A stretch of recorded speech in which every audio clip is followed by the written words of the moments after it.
Evet, parfüm.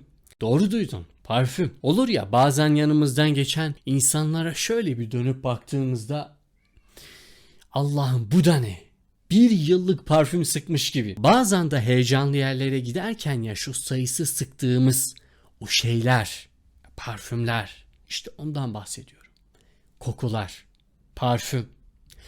Hakikaten bunu kim hayatımıza soktu? Hiç merak ettiniz mi? Bunu hayatımıza sokan insanlar ne amaçla sokmuşlar? Koşulsuz hayatımızdan asla çıkarmadığımız o kokular, o parfüm veya parfümü yapanların acaba şu anda kullandığımız amaç için mi yapmışlardı? Acaba farklı bir hikayesi olabilir mi bunun? Merak ettiniz mi? O halde biraz ipucu verin. Mısır. Evet, Mısır. Artı Ra tanrısı. Evet, Ra tanrısı. Artı milattan önce 3000 yıl. Hayda, ne alakası var Mısır'la, Ra tanrısıyla, bilmem milattan önce kaç yıl? Yok insanlık tarihine bağlı. Yani biz parfümün ilk olarak Fransa'da ortaya çıktığını, geliştiğini, hatta orada çok önemli bir yerde olduğunu biliyoruz yani. Hatta parfüm dediler mi aklına Fransa gelecek. Yalan mı bunlar?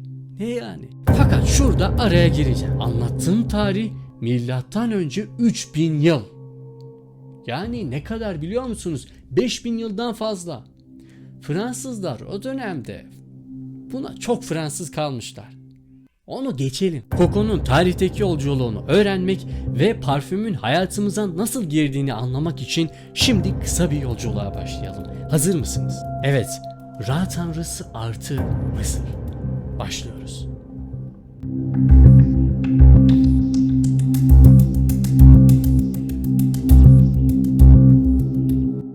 Her ne kadar parfümün birkaç yüzyıl önce bulunduğu veya kullanılmaya başlandığı düşünülse de aslında parfümün icadı tarihte o kadar eskiye dayanıyor ki.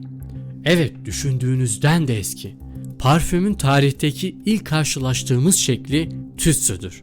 Hieroglifler parfümün ilk olarak Mısırlıların M.Ö. 3000'den itibaren koku ürettiklerini gösteriyor. Yani tam olarak 5000 yıl önce parfümün hikayesi başlamış oldu.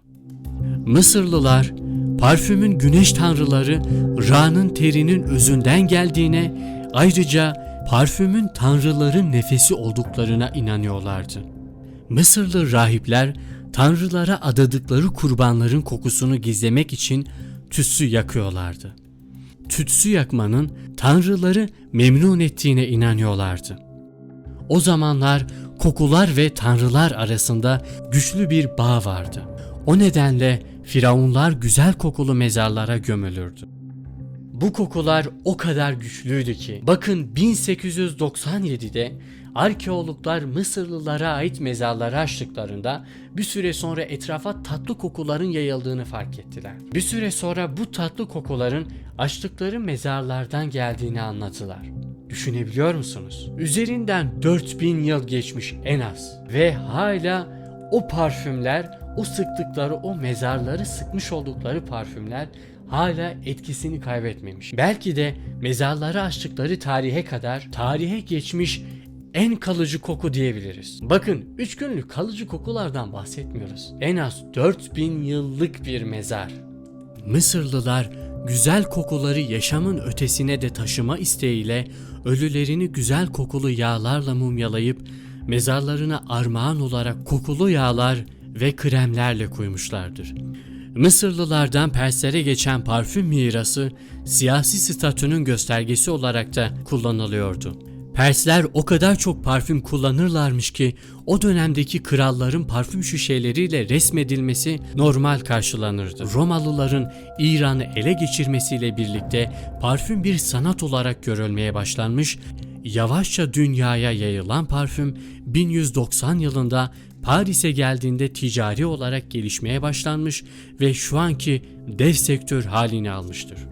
Bildiğimiz ilk parfümü, yani şu an kullanmakta olduğumuz parfümü alkol solüsyonundan aromalı yağlarla dünyaya ilk tanıştıran Macarlar olmuştur.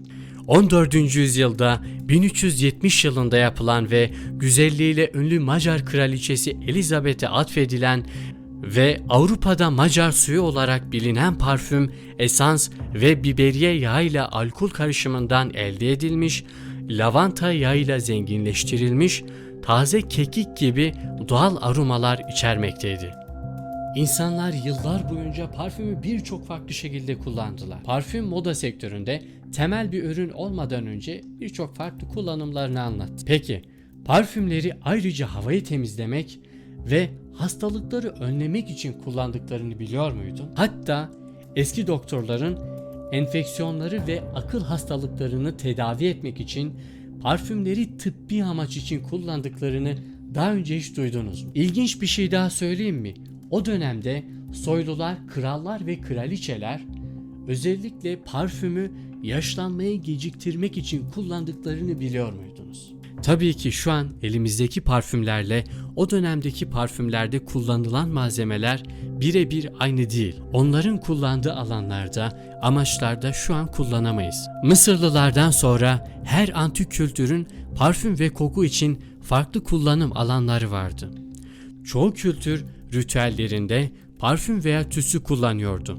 Ayrıca başta Mısırlılar ve birçok kültürün cenaze töreninde bile kullanıldı. Çinliler ve Ortaçağ Avrupalılarının da tıbbi alanda kullandıklarını söylemiştik. Kayıtlara geçen ilk parfüm üreticisi ise Taputti adında bir kadın kimyagerdi. Koku, Latince'de fumum olarak bilinir. Fumum kelimesi günlük kullanımında duman anlamına gelir. Parfüm kelimesi ise buradan yola çıkarak Latince tümüyle uçucu anlamına gelen perfumum sözcüğünden türemiştir. Parfüm dünyanın dört bir yanında farklı kültürlerde, farklı amaçlarda kullanıldı. Bu kullanım ve amaçları sizleri daha fazla sıkmamak adına kısa videolar bölümünde paylaşmaya devam edeceğiz. İlginiz için teşekkür ederim, hoşça kalın.